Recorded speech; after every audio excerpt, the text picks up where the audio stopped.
तकदीर बदल ले। कल क्या होगा कभी मत सोचो, क्या पता कल वक्त खुद अपनी तस्वीर बदल ले। जी हाँ दर्शकों, तो कल की चिंता ना करते हुए आज में जीते हैं। और आज के बिहार बिहान कार्यक्रम में मैं पूजा शाह आप तमाम सुधी दर्शकों का तहे दिल से स्वागत करती हूँ। नमस्कार, इस्तकबाल, a very good morning to all the lovely viewers of DD Bihar.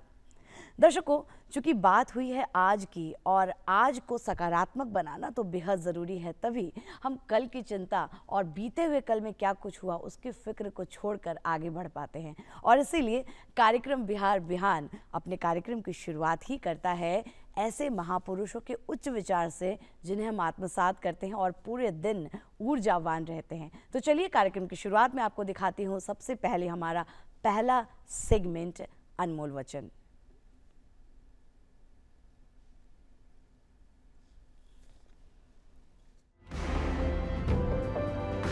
महान सपने देखने वालों के महान सपने हमेशा पूरे होते हैं। Doctor APJ Abdul Kalam.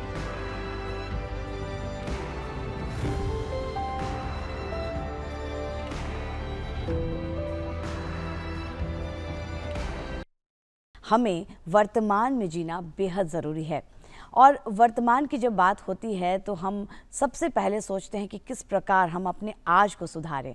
आज को सुधारने के लिए खुद का भरण पोषण करें और उसके लिए रोज़गार बेहद ज़रूरी है। रोज़गार प्राप्त करने के लिए शिक्षा की आवश्यकता पड़ती है। तो आज हमारे साथ एक नहीं बल्कि दो बेहद ही ख़ास मेहमान जुड़े होंगे जिनसे हम पहले बात करेंगे शिक्षा और रोज़गार के ऊपर, उसके साथ ही साथ हम बात करेंगे आगे अपने अगले मेहमान से न्याय के ऊपर। जी हाँ, जब हम शिक्षित हो जाते हैं और जब हम न्याय के विषय में भारतीय संहिता में क्या कुछ अंकित है इसके विषय में जब हम पूरी बातें जान जाते हैं तो कभी भी ज़िंदगी में हमारे साथ कुछ गलत नहीं होता है या फिर कभी अन्याय ना हम सहन करते हैं और ना ही किसी पर होने देते हैं। इन सारी बातों पर आज हम चर्चा करेंगे, लेकिन सबसे पहले हम जानेंगे कि national institute of open schooling क्या है और किस तरीके से NIOS आपको घर बैठे ही स्कूल की यानी विद्यालय की सारी सुविधा देती है और उससे हम किस प्रकार अपने जीवन में आगे बढ़कर रोजगार भी प्राप्त कर सकते हैं। तो चलिए इन सारी बातों को देखते हैं आज के हमारे सॉफ्ट स्टोरी के माध्यम से।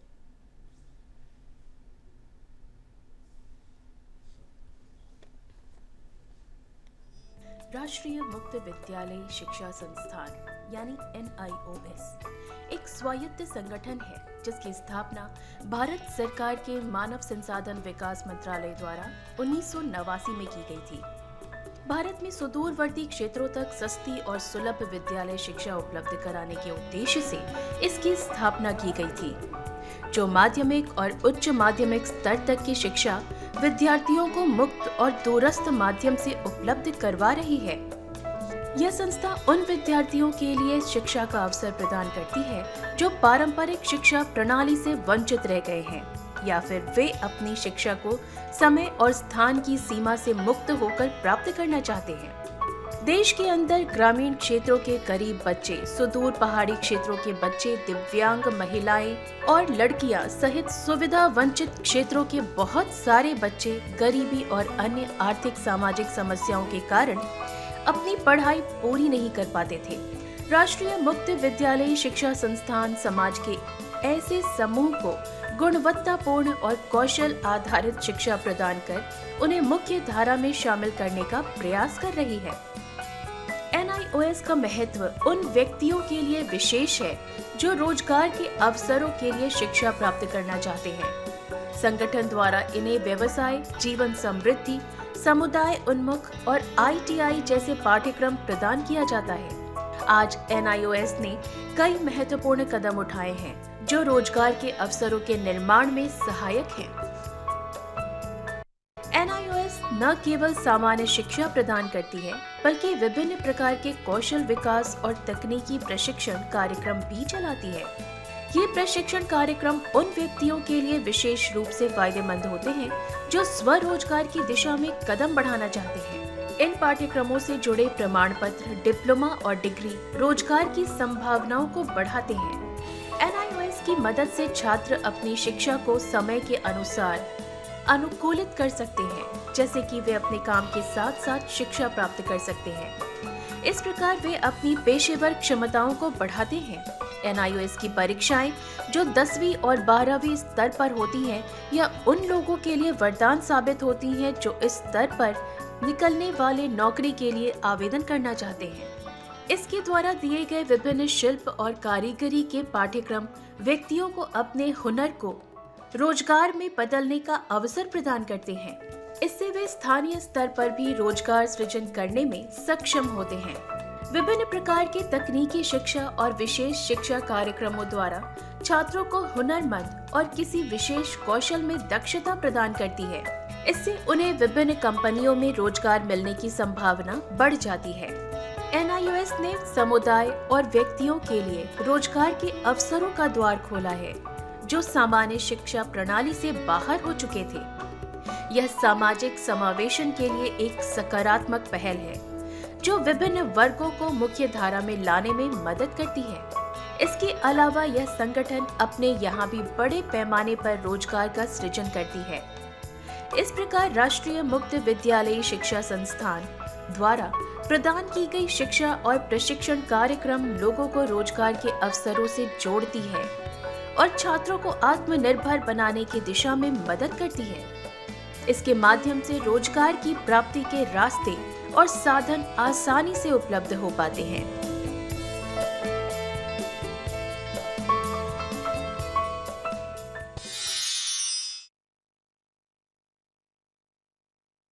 तो दर्शकों, हमने देखा कि किस तरीके से national institute of open schooling हमें घर बैठे ही स्कूल की सारी सुविधा दे रहा है और साथ ही साथ हमें रोज़गार भी प्रदान कर रहा है। तो इन सारी बातों पर विशेष चर्चा के लिए आज हमारे स्टूडियो में उपस्थित हैं हमारे बेहद खास मेहमान महेश प्रसाद साहा, क्षेत्रीय निदेशक NIOS से। बहुत बहुत स्वागत है आपका। धन्यवाद मैम।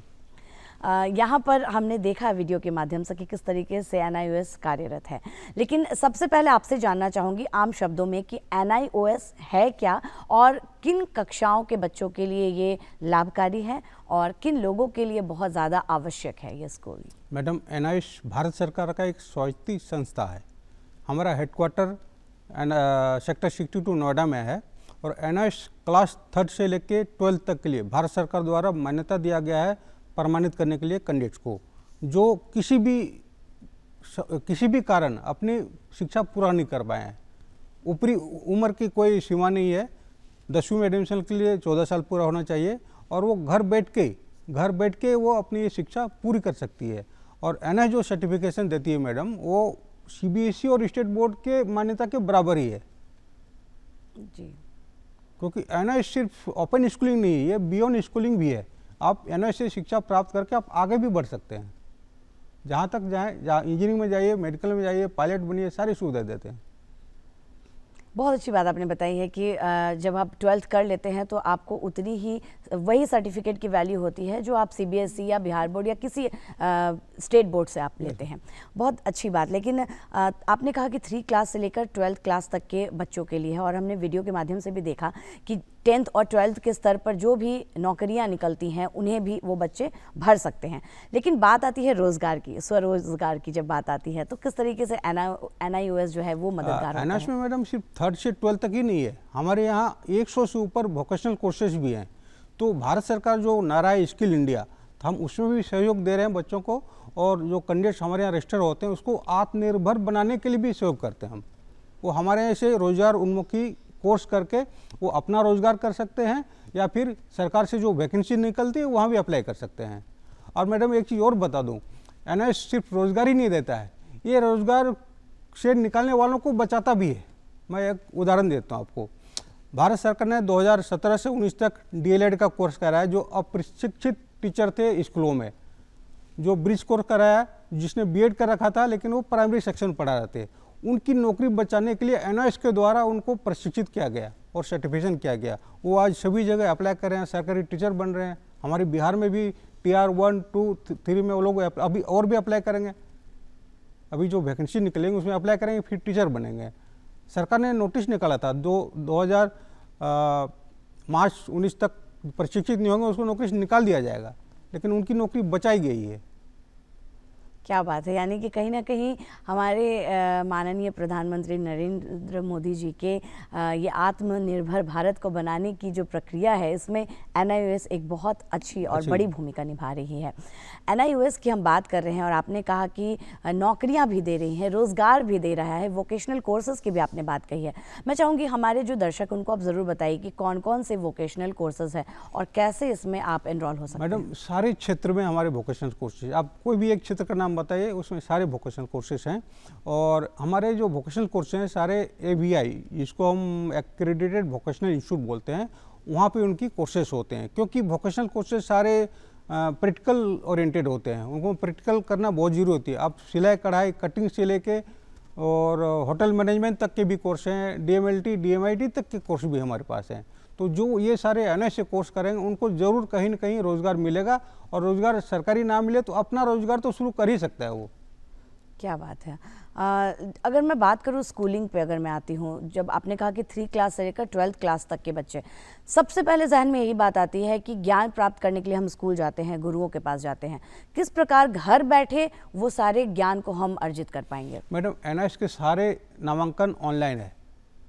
हमारे वेबसाइट जाएं, कैंडिडेट घर बैठे एप्लीकेशन करें, ऑनलाइन भर्ती लें, पेमेंट भी सारे ऑनलाइन है, ऑनलाइन करें, किताबें उनके पते पे आ जाएंगे, वो पढ़ेंगे, फिर अपने जो स्टडी सेंटर उन्होंने सेलेक्ट किया है अपने एरिया के, उनके कांटेक्ट में रहें, वहाँ क्लासेस लगते हैं, वोकेशनल अगर ट्रेड के लिए हैं तो वहाँ ट्रेनिंग होती है उनकी, वहाँ करें और फिर प्रैक्टिकल एग्ज़ाम दें, फिर एग्जामिनेशन दें। हमारे एग्ज़ाम साल में 2 बार होता है, मार्च अप्रैल और अक्टूबर नवंबर। अच्छा, आपके पास 2 ऑप्शंस हैं कि आप कोई भी ऑप्शन ऑप्ट करके आप एग्जाम दे सकते हैं। क्योंकि बच्चे एक बार जो एडमिशन ले लिया मैडम NIOS में, वो 5 साल के लिए वैलिड होती है, और 5 साल में वो जब चाहे जैसे चाहे एक बार में क्लियर कर सकते हैं, या फिर कुछ कुछ सब्जेक्ट लेके मार्च अप्रैल में अक्टूबर नवंबर ऐसे करके भी क्लियर कर सकते हैं, और जब चाहे तब क्लियर कर सकते हैं, जैसे चाहे वैसे।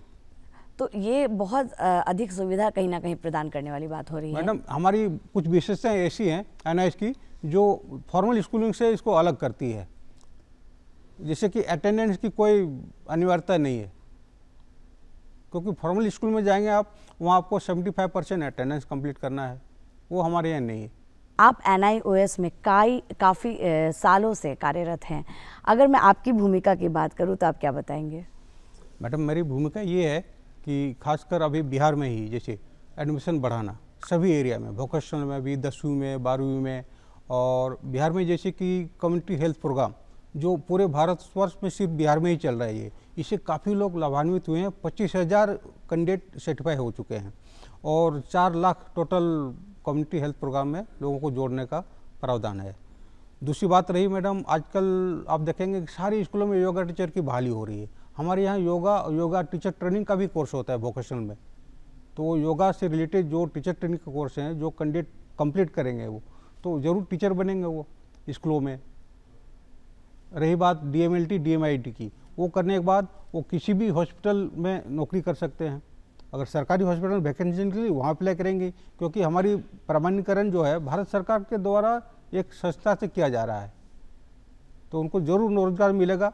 और मैं चाहता हूँ बिहार में और भी जिसके पास संसाधन हैं, बिहार में सभी जिलों से वो हमारे साथ जुड़ें और वोकेशनल सेंटर खोलें और एकेडमिक सेंटर भी खोलें, जहाँ 10वीं 12वीं की पढ़ाई हो सकती है। जिसके पास एफिलिएशन पहले से है, CBSE की है, बिहार बोर्ड की है, वो भी हमारे संस्था से जुड़ सकते हैं। और गांव घर के लोगों को जो दूर दराज गांव में, घर में, खेतों में काम करते हैं, छोटे छोटे बिजनेस करते हैं, खासकर जो महिलाएं जिसकी कम उम्र में शादी हो गई अपनी पढ़ाई छोड़ के, वो भी अपनी पढ़ाई पूरा कर सकते हैं घर बैठे ही। महिलाओं की आपने बात कही है, और NIOS की हम बात करते हैं। कई बार हम देखते हैं कि कहीं दूर दराज के गांव में बच्चियों की स्कूलिंग पढ़ाई भी जो है वो रुक जाती है जी, और फिर बात आती है वोकेशनल कोर्स की, उस पर हम बाद में जाएंगे। लेकिन अगर स्कूलिंग पढ़ाई की बात करी जाए, आपने कहा कि उम्र की कोई सीमा नहीं है, अधिकतम की कोई सीमा नहीं है मैडम। लड़कियों के लिए क्या प्रावधान है? लड़कियों के लिए भी वो जिस जगह है वहीं से बताया हमने कि ऑनलाइन एडमिशन लें, उनको किताबें उनके एड्रेस में आ जाएंगी, वो पढ़ें और स्टडी सेंटर के संसर्ग में रहें, वहाँ उनको सारे गाइडेंस मिलेंगे, पढ़ाया भी जाएगा उनको, और हम उसी के नज़दीक में ही एग्ज़ाम करा देते हैं। अच्छा, आप सेंटर्स हर एक जिला में हमारा परीक्षा केंद्र होता है जी, जहाँ भी कैंडिडेट है हम वही परीक्षा करा देते हैं उनकी। लड़कियों के लिए ये फायदेमंद वाली बात है कि दूर जाने की जरूरत नहीं है। और हमारा कोर्स फी भी मैडम 2500 के आसपास ही है, और लड़कियों को खासकर छूट मिलती है। एडमिशन फी में उनके लिए छूट है, लड़कियों के लिए है, SC ST के लिए है, एक्स सर्विसमैन के लिए है, दिव्यांग लोगों को हम और भी सुविधा देते हैं। उनको परीक्षा के टाइम में जो भी सुविधा चाहिए, एक्स्ट्रा टाइम चाहिए, राइटर चाहिए, वो भी मुहैया करा देते हैं। तो ये बहुत वृहद कहीं ना कहीं कार्य करता है। अगर NIOS के मैं कार्यों पर बात करूं तो कितना चैलेंजिंग हो जाता है स्कूलिंग कराना, फिर वोकेशनल कोर्स कराना, एग्जाम्स करवाना, कितना चैलेंजिंग है ये? मुझे बहुत चैलेंजिंग नहीं लगता मैडम, और मैं फ्री एंड फेयर एग्ज़ाम के लिए बहुत पक्षधर हूँ। और सोचने वाली बात है कि NIOS से जुड़ते क्यों लोग, क्योंकि उसकी शिक्षा किसी भी कारण से छूट गई है। एक महत्वपूर्ण कारण ये भी है कि कुछ बच्चे कुछ सब्जेक्ट में पास नहीं कर पाते हैं, फेल हो जाते हैं, फेल होकर फिर कितना बार रिपीट करेंगे वहीं पर, तो वो सब्जेक्ट बदल के भी हमारे यहाँ आ सकते हैं। जो फॉर्मल स्कूलिंग के जो 5 सब्जेक्ट का क्राइटेरिया है, उससे ज़्यादा सब्जेक्ट हमारे यहाँ, वो जो सब्जेक्ट चाहे वो पढ़ सकते हैं।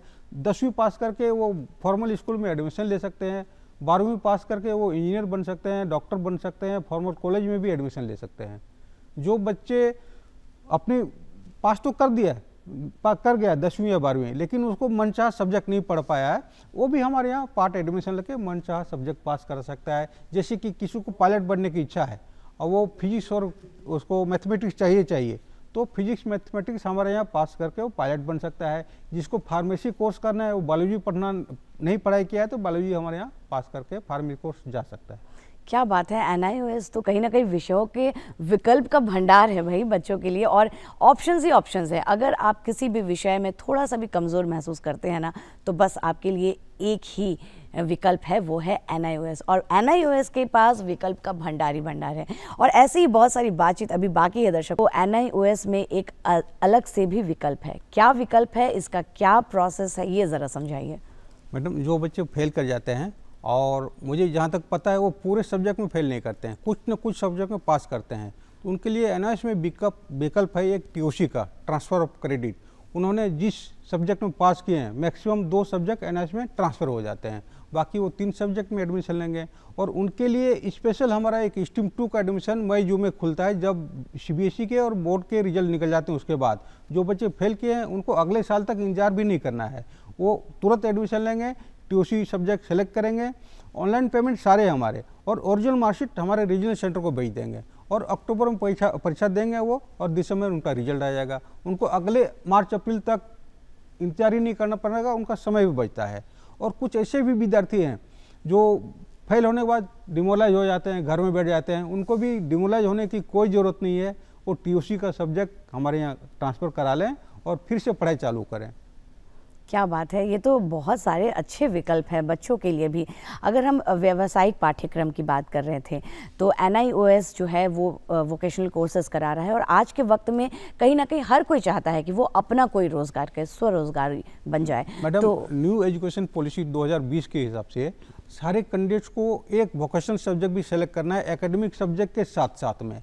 तो उसको जिस एरिया में वो इंटरेस्टेड है, वो एक वोकेशनल सब्जेक्ट ले सकते हैं और वो रोजगार कर सकते हैं उस सब्जेक्ट में।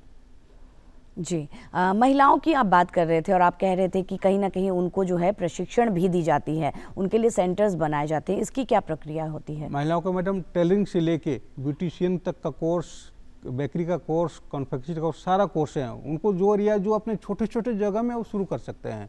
बहुत सारी महिलाएं अपने आप टेलरिंग सीख के भी कर रहे होंगे, लेकिन उनके पास कोई सर्टिफिकेशन नहीं है, वो सर्टिफिकेट कर सकते हैं। ब्यूटी पार्लर का कोर्स कर सकते हैं, ये आसान कोर्स है। ब्यूटी पार्लर का भी आजकल बहुत स्कोप है, गांव घरों में भी लोग ब्यूटी पार्लर का बहुत प्रचलन बढ़ गया है।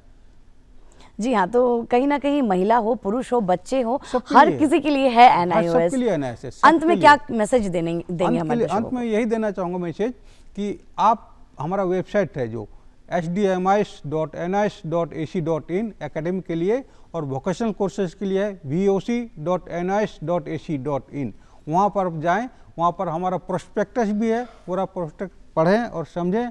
हमारे वेबसाइट में किताबें भी अपलोड की गई, सारी सॉफ्ट कॉपी वहाँ मिल जाएंगे, जब तक आपको हार्ड कॉपी नहीं मिल जाती है। आप जब एडमिशन लेंगे, वो एडमिशन फी में भी किताब का मूल्य भी जुड़ा हुआ है। किताब आपके एड्रेस पर डिलीवर होगा थ्रू इंडिया पोस्ट, तो आपको कुछ सोचने की ज़रूरत नहीं है। आप पढ़ाई के मामले में कहीं पीछे ना रह जाएं, और NIOS आपके साथ है। क्या बात है, बहुत बहुत शुक्रिया इतनी सारी बातें, इतनी सारी जानकारियाँ साझा करने के लिए आपका। किसी भी कारण से अगर हम शिक्षा नहीं प्राप्त कर पा रहे हैं तो हम घर बैठे शिक्षित हो सकते हैं। चलिए, हम शिक्षित तो हो गए, लेकिन शिक्षित होने के बाद क्या? समाज में समानता बनाना, सौहार्द बनाना भी बेहद ज़रूरी है और इसके लिए ज़रूरी है कि हमें उचित न्याय मिले। हमें क्या, हर किसी को उचित न्याय मिलना ही चाहिए और उसके लिए हम सभी को प्रयासरत होना चाहिए।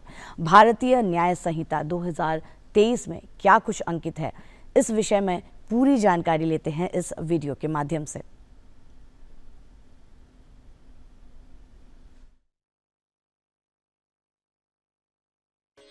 वर्तमान समय में भारतीय दंड संहिता में नवगठित सरकार द्वारा किए जाने वाले बड़े बदलाव चर्चा का विषय बने हुए हैं।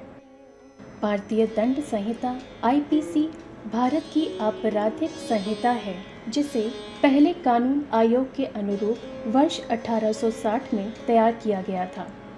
दंड प्रक्रिया संहिता भारत में आपराधिक कानून के प्रशासन के लिए प्रक्रियाएं प्रदान करती है। इसे वर्ष 1973 में अधिनियमित किया गया और 1 अप्रैल 1974 को प्रभावी हुआ।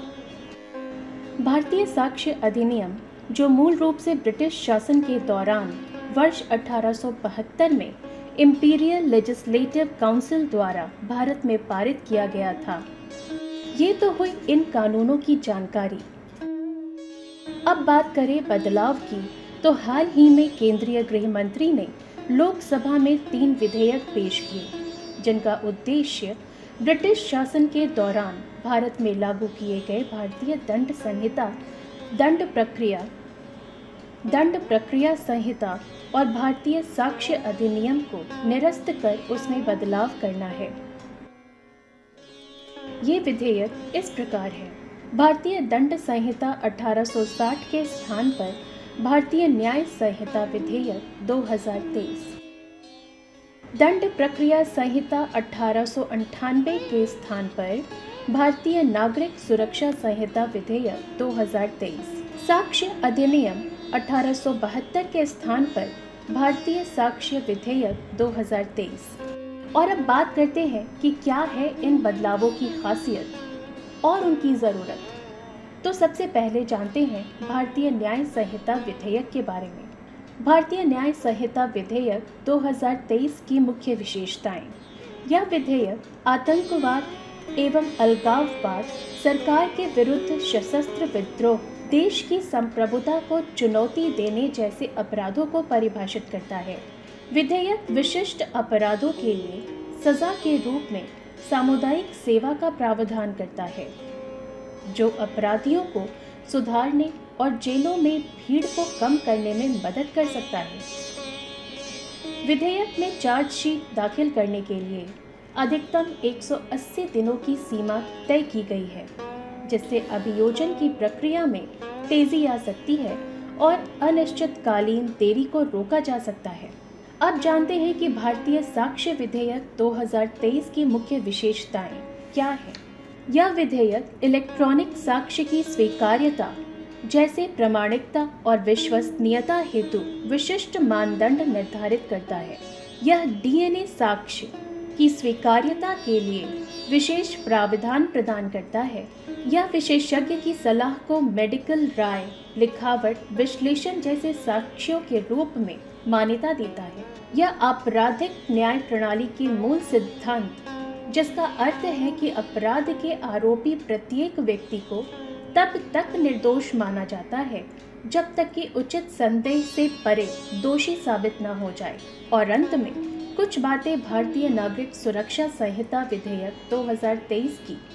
यह परीक्षणों, अपीलों और गवाही की रिकॉर्डिंग के लिए प्रौद्योगिकी के उपयोग को बढ़ावा देता है। यह विधेयक यौन हिंसा से बचे लोगों के बयान की वीडियो रिकॉर्डिंग को अनिवार्य बनाता है। यह विधेयक पुलिस को शिकायत की स्थिति के बारे में 90 दिनों में सूचित करना अनिवार्य करता है। इस विधेयक के अनुसार पुलिस को 7 वर्ष या उससे अधिक की सजा वाले मामले को वापस लेने से पहले पीड़िता से परामर्श करना अनिवार्य है। यह फरार अपराधियों पर न्यायालय द्वारा उनकी अनुपस्थिति में मुकदमा चलाने और सज़ा सुनाने की अनुमति देता है। इन बड़े बदलावों के सकारात्मक परिणाम की उम्मीद की जा सकती है।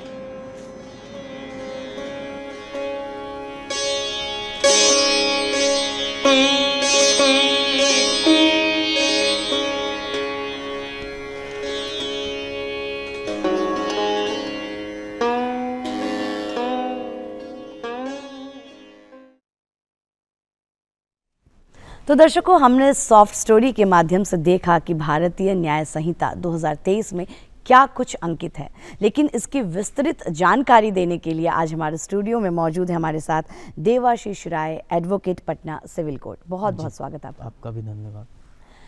हमने जाना किस तरीके से न्याय जो है, न्याय संहिता जो है उसमें क्या कुछ अंकित है, लेकिन सबसे पहले आपसे जानूंगी, चूँकि आप हर रोज़ प्रैक्टिस कर रहे हैं, न्याय लेना, न्याय मिलना कितना ज़रूरी है? क्योंकि कहते हैं कि समाज में अगर समानता बनाना हो, सौहार्द बनाना हो, तो न्याय बेहद एक महत्वपूर्ण जो है वो रोल अदा करता है। देखिए, न्याय का प्रक्रिया जो है, क्योंकि जो लोग न्याय के लिए आगे कोर्ट में आते हैं न्याय पाने के लिए, उनके लिए उन लोगों के लिए जो है इस नए कानून में बहुत सारे नए चीज़ों को दिया गया है, मौका दिया गया है।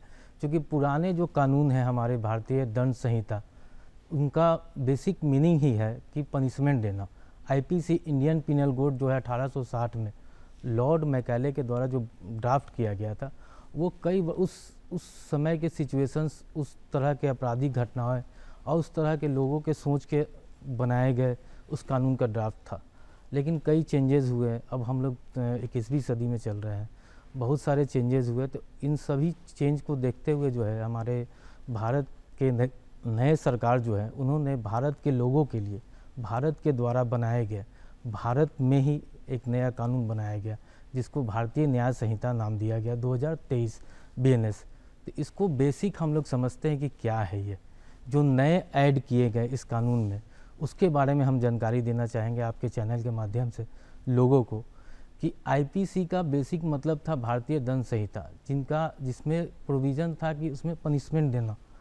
लेकिन जो हमारे जो भारतीय न्याय संहिता जो बनाया गया, इसमें लोगों को न्याय मिलने वाला है, जस्टिस। जो जस्टिस वर्ड है उसको बेसिक यूज किया गया है। तो इसमें और कुछ चेंजेज हुए हैं। 511 सेक्शन थे आईपीसी में, इसमें है टोटल 358 सेक्शन। आईपीसी में टोटल थे 23 अध्याय, इसमें जो है 20 अध्याय को जोड़ा गया है। तो अब हम लोग समझते हैं कि नए जो ऐड हुए, कुछ बहुत सारे सेक्शन को बदलाव किया गया इसमें।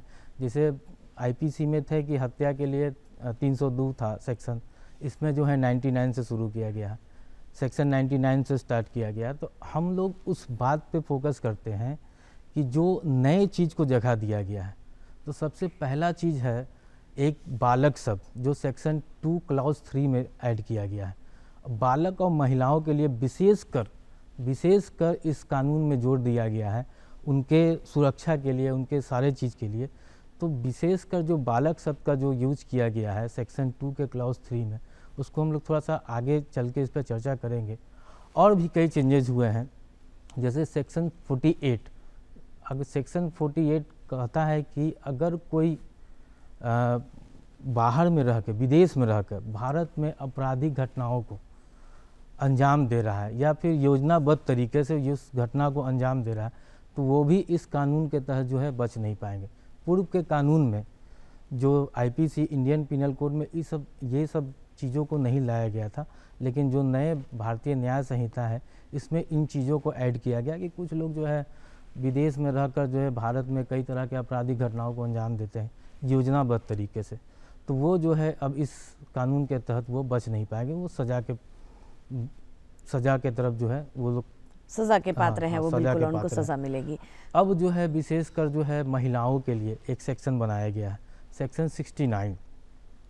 तो महिलाओं के साथ हो रहे शोषण, महिलाओं पर कोई व्यक्ति, विशेषकर कोई व्यक्ति किसी महिला को शादी का झांसा देकर या फिर किसी कार्य में पदोन्नति के लिए लाभ देकर या अपनी पहचान छुपाकर अगर उसके साथ शोषण करते हैं तो वो भी इस कानून के तहत बच नहीं पाएंगे। ये सेक्शन 69 में स्पेसिफिक इसको ऐड किया गया है। ये हमारे जो भारतीय न्याय संहिता, यही एक खूबसूरती है इस कानून की, क्योंकि कई वर्षों से हम लोग जो है पुराने रटे रटाए कानून को जो पढ़ते आ रहे हैं और उस समय के सिचुएशंस और अभी के चेंजेस में काफ़ी डिफरेंस हो गया है। तो ये बहुत बहुत बहुत बड़ी बात है और आपके चैनल के माध्यम से हम लोगों को जागरूक करना भी चाहेंगे, अवेयर भी करना चाहेंगे कि जो है इस कानून के बारे में थोड़ी बहुत जो नए चेंजेस किए गए हैं उसको जो है मैं बताना चाहता हूँ।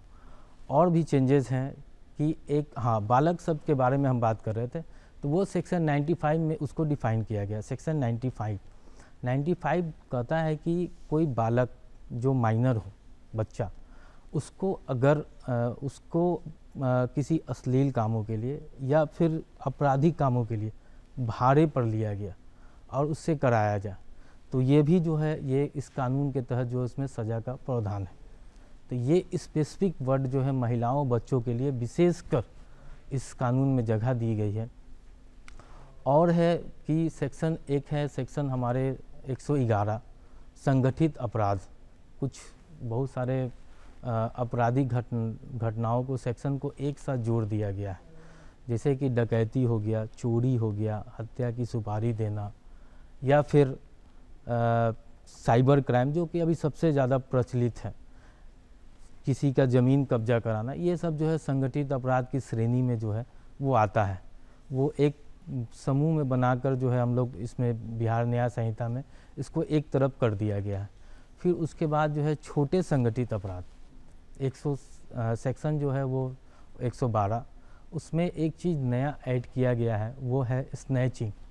क्योंकि पूर्व के सेक्शन में, पूर्व के जो आईपीसी थे उसमें जो है इतने स्नैचिंग वर्ड को उतना महत्व नहीं दिया गया था, लेकिन इसमें स्पेसिफिक जो है इस सेक्शन का महत्व दिया गया है। क्योंकि आजकल रोड पे चलते समय जो है हम लोग देखते हैं कि किसी का चैन छिना गया, किसी का मोबाइल छिना गया, तो ये सब चीज़ को स्पेसिफिक इस घटनाओं में शामिल किया गया है।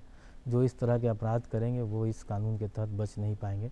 लोगों को इन आपके चैनल के माध्यम से मैं बताना चाहता हूँ कि जो है ये सब जानकारी जो है, चूँकि कानून जो है हर देश के नागरिक को अवेयर होना चाहिए। बिल्कुल, हर देश के नागरिक के लिए ज़रूरी है। और अगर आप भी चाहते हैं दर्शकों कि आपके साथ कुछ गलत ना हो और आप भी न्यायपूर्ण जीवन व्यतीत करें, तो आप इस चैनल से बिल्कुल भी दूर मत जाइएगा। लेकिन उसी में बात कर रहे थे आप बालक के विषय में, महिलाओं के विषय में ख़ास करके, क्या कुछ और बताना चाहेंगे?